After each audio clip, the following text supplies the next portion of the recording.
Alright, the preparations for CC7 are done early this time. Thank God I can finally take a break. Yeah, it should be around a month from now. Anyways, I'm gonna go get something to eat. Just make sure nothing happens to these documents, alright? It's CC7 time. Fortunately, for most of you, this is the easiest CC ever because the DPS requirements are pretty low. As always, Risk 18 should be easy with a single E2 core, so don't worry about the difficulty if you're only going for rewards. If you think I'm over-exaggerating, half the enemies die because you make them kill each other. Like with all of my CC permanent map guides, I'm here to help you understand the map better so you can craft your own solutions.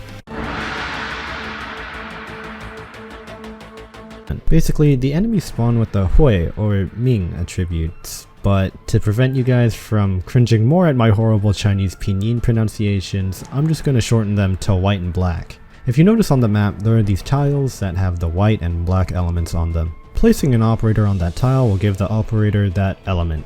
Enemies naturally spawn with white and black attributes, and depending on what color the operator is, they can have different interactions. If the enemy and operator have different attributes, they deal 40% more damage to each other. If they have the same attribute, they deal 40% less damage. If the operator doesn't have an element, they just deal regular amounts of damage. You really want to take advantage of these tiles when possible, since the multipliers on the damage and damage reduction are very high. This special tile here switches the attribute of the enemy when they pass over it. Every enemy passes through this 4-tile center, and with the black and white tiles, it's naturally where you'd want to set up most of your ops. At the start of the map, you also have these two firecracker thingies that switch the attributes of the tiles and enemies in the 4 adjacent tiles of wherever you place it. As for problematic enemies, you first have these smarty guys. They're like the exploding slugs you see in chapter 4, except worse, because if the operator doesn't have the same attribute as them, they can't block them.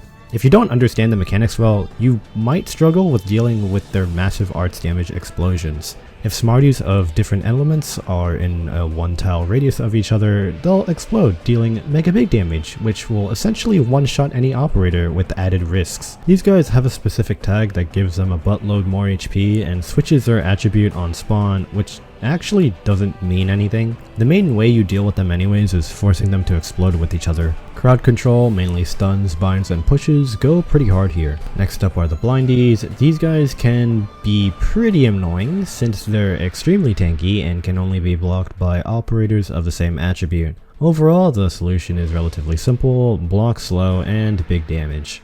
And then you have envies. These guys deal ranged arts damage, but the real threat comes from their special attack. They charge a Mega Baller, dealing twice the damage of their normal attacks, and change the attribute of the tile they hit. With enemy attack tags, this damage scaling can get pretty nasty. Envies have their own tag that heavily increases their max HP and attack, as well as decreasing the cooldown on their special attack by 70%, meaning they'll be able to fire one off every 20 seconds. Combined with the tag that increases all enemy attack speed, they're gonna stay on the field for a while if you don't kill them fast enough, which will screw up your white and black tiles at best, or kill all your ops at worst.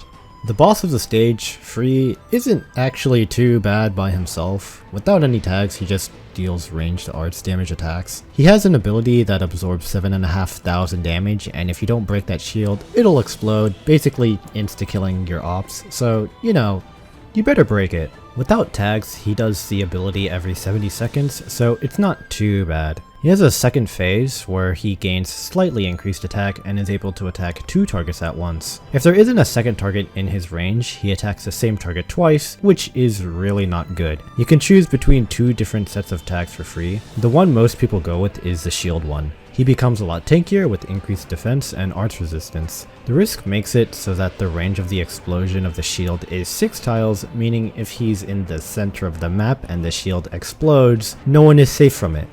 So, you really better break that shield.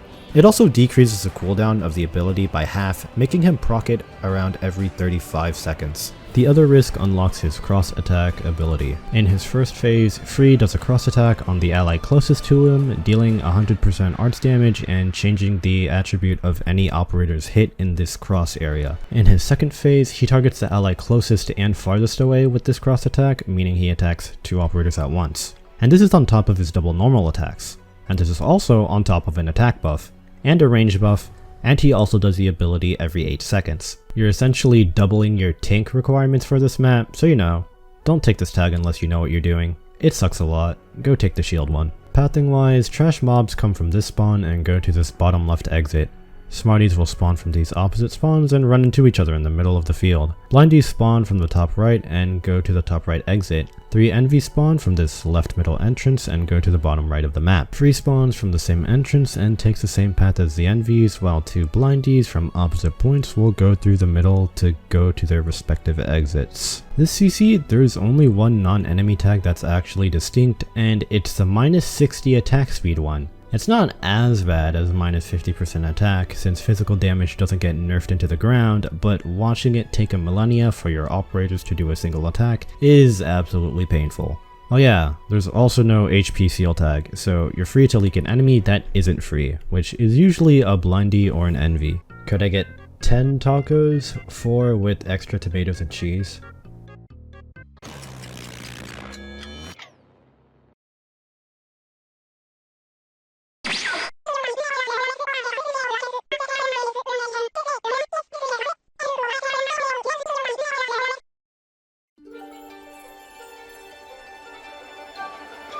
This CC punishes 3 classes per tag, but just like CC6, it's not a hard ban. You choose to increase the DP cost and redeployment time between snipers, casters, and guards, or defenders, medics, and supporters. It kinda sucks cause you either make it harder to put down your DPS options or your defensive options. Clears use classes from both sides, so you're still able to fully utilize your entire roster, which is nice. Let's start with snipers, casters, and guards. Okay, so you already know she's going to be on this list, the one and only Chalter.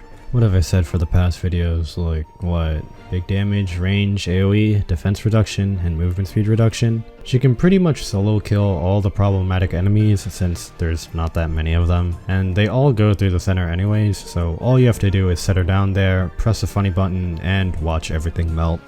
This specific tile on the right has some interesting uses. Wow. Is that a conveniently placed enemy spawn on the other side of the map?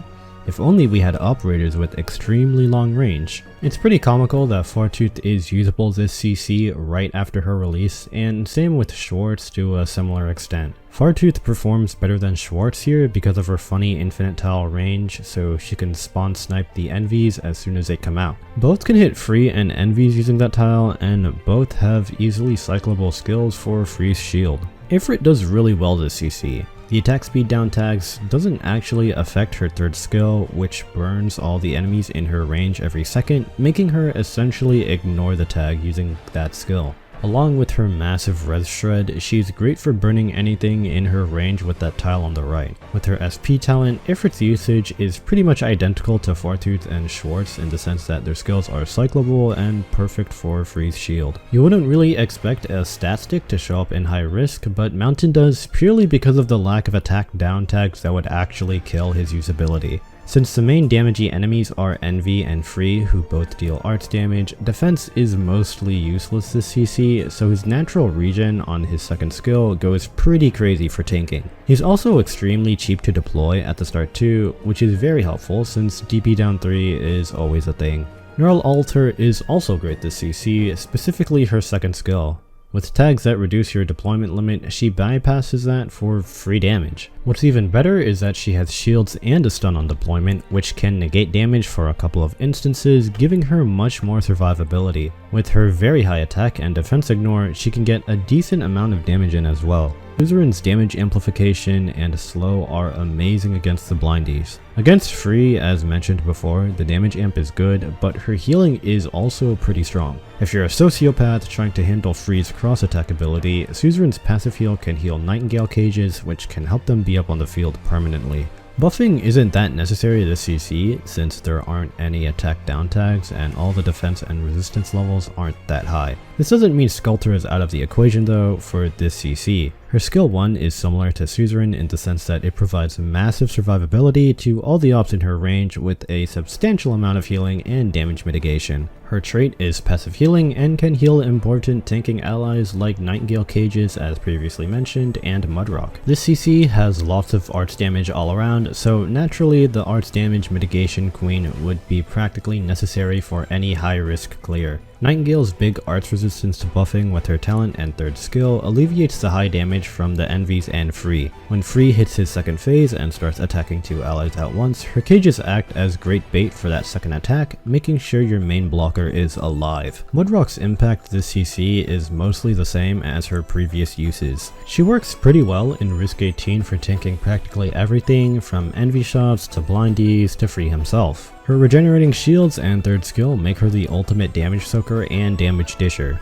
In higher risk, her usage declines since it's harder to heal her, but with a bit of help from Skulter's first skill, she can stall Free phase 1 very easily. Purely because he has a small force on his third skill, Phantom's been used a lot this CC. He can shove around the Smarties easily so they come together and blow up, and the 4.5 seconds of crowd control is pretty useful. The status effect is RNG, so you wouldn't be relying on him to say attack, cancel, and envy, but his crowd control and push force trivializes half the enemies on the map. DP down 3 has become a reoccurring tag for the past couple of contingency contracts, so if you're tanking it, Bagpipe and Flag Bearers along with Saga or Texas are basically necessary. However, I want to highlight Sail's usage here. She has her talent that increases all ally attack speed around her ensign, and her third skill that has a stun, slow, and damage amp. Getting any attack speed is great due to how abysmally slow your operators will attack, and the damage amp is very cyclable for Free's shield in case you need the extra DPS. Anyways, that's it. As I've said at the beginning, this CC is the easiest one yet. The hardest part of this CC is just planning out the mechanics, which I know some of you will struggle on, but other than that, it's not that difficult. Hey Amia, I'm back with some tacos. Yeah, I got some with extra tomatoes just for you.